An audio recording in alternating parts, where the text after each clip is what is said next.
से बोल दी शिव शंकर भगवान की जय। प्रेम से बोल दी गौरा मैया की, प्रेम से बोल दी साचे दरबार की। आई हम सुनीता बागी सब श्रोतागण के गोड़ छू के गोड़ लागत है नी। अब बड़ा ही सुंदर एगो भजन आप लोग के समक्ष रखा था नी दीदी। आप लोग के अच्छा लगी तो गीत के लाइक कमेंट शेयर करब और चैनल के सब्सक्राइब करब। देखी एगो गुरु बहिना के मन्नत पूरा हो गई बा, मन्नत मंगले रहली है। अब वो अपना आंगन में चर्चा करावे के प्लान कर ले बड़ी कि हम चर्चा कराई बा गुरु जी के कैसे बुलावत रे। कि शिव गुरु मंगले रहने मन्नत अपना मनवा में, चर्चा कराई मंगलवा में ना। देखिए हमने के तरह तरह के कहे नहीं जब बात की भोलेनाथ हमार है मनोकामना पूरा हो जाए तो हम आपके पूजा करब चर्चा कराइब। वही तरह वो गुरु बहिना के पूरा हो गई बा। आ कैसे कह तरी शिव गुरु से कह तरी कि ये गुरु जी हमार मन्नत जगह पूरा हो गई बा, रहुओ आई और हम पूजा पाठ करतनी अपना आंगन में बुलावतनी। कैसे बुलावतरी कि शिव गुरु मंगले रहने मन्नत अपना मनवा में, चर्चा कराई मंगनवा में ना।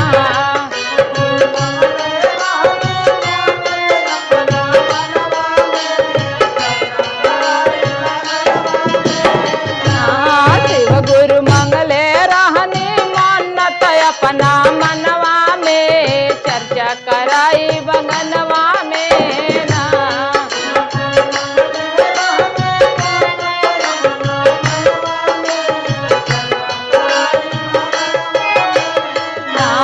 दया कृपा करिहा हमारे भावनवा में, चर्चा कराई बगनवा में ना।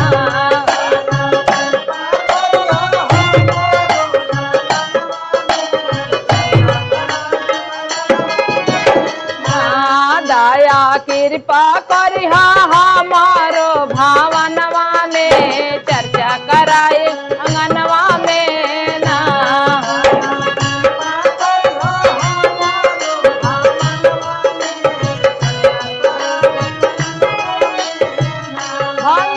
धतूर बेला पतिया चढ़ाए,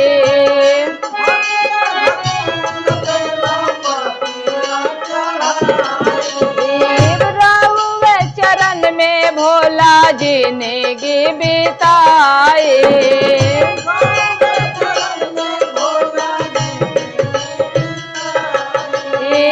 भांगिया धतूर बेला पतिया चढ़ाए, रौर चरण में बाबा जिंदगी बिताए। तदाया भर दिया हमारो आचरिया में, चर्चा कराई मनवा में ना। दया भर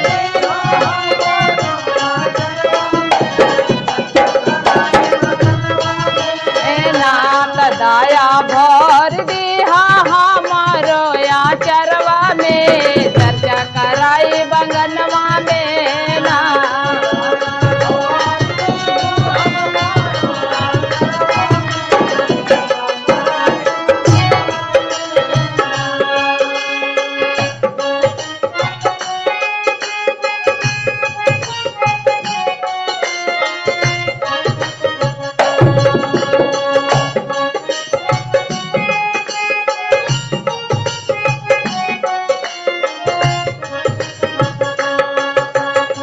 हर हर महादेव।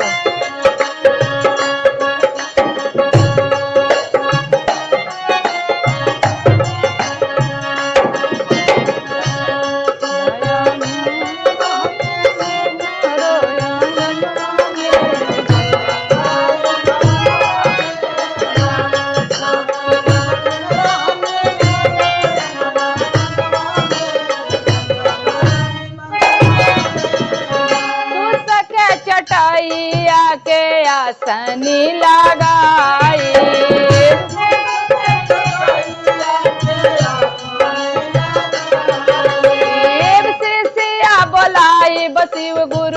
भजन सुनाए।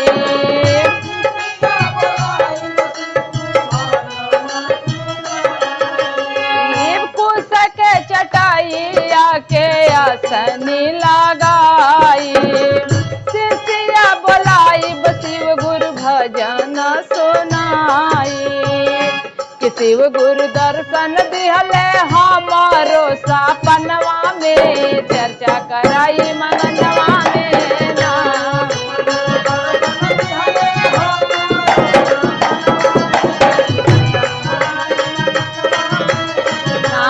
शिव गुरु दर्शन दिहले हमारो सपनवा में, चर्चा कराई मगनवा में ना।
बनवले रहिया हम अपना जरिया,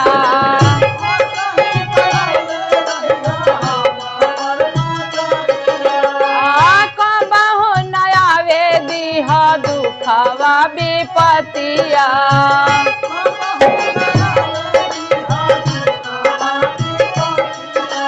आया सही बनवले रहिया हम पर नजरिया, दुखावा विपतिया। किसी सियायर जी करे राउर चरणवा में, चर्चा कराई मंगनवा में ना।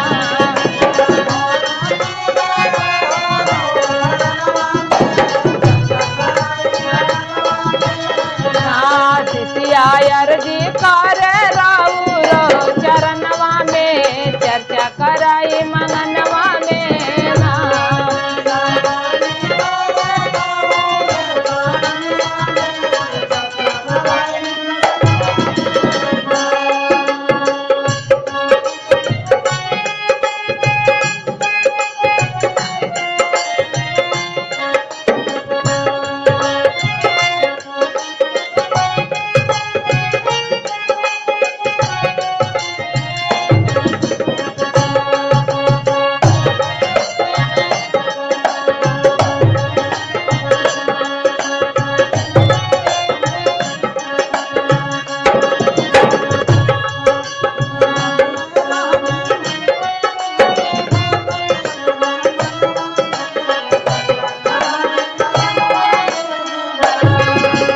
देखें लास्ट में कहा तरीके शिव गुरु हमरा के अपना चरण में बसा ले, अपना चरण से हमके दूर मत करें। कैसे कहा तरी? पहिला में दाया मांग दूसरा में चर्चा,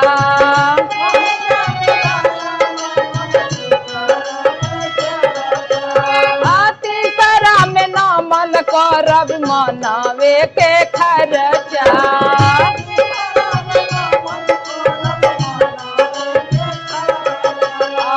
पहिला में दाया मांग दूसरे में चर्चा, तीसरे में नामन करब लागे नहीं खर्चा। कि हमके राखी ले अपने सारनवा में, चर्चा कराई बगलवा में ना।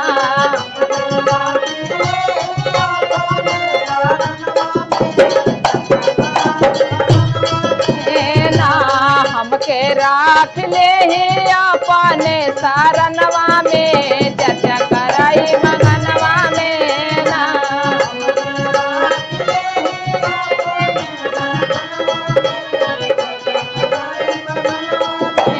ना शिव गुरु मंगले रहनी मानत अपना मनवा में चर्चा कराई मगनवा में ना।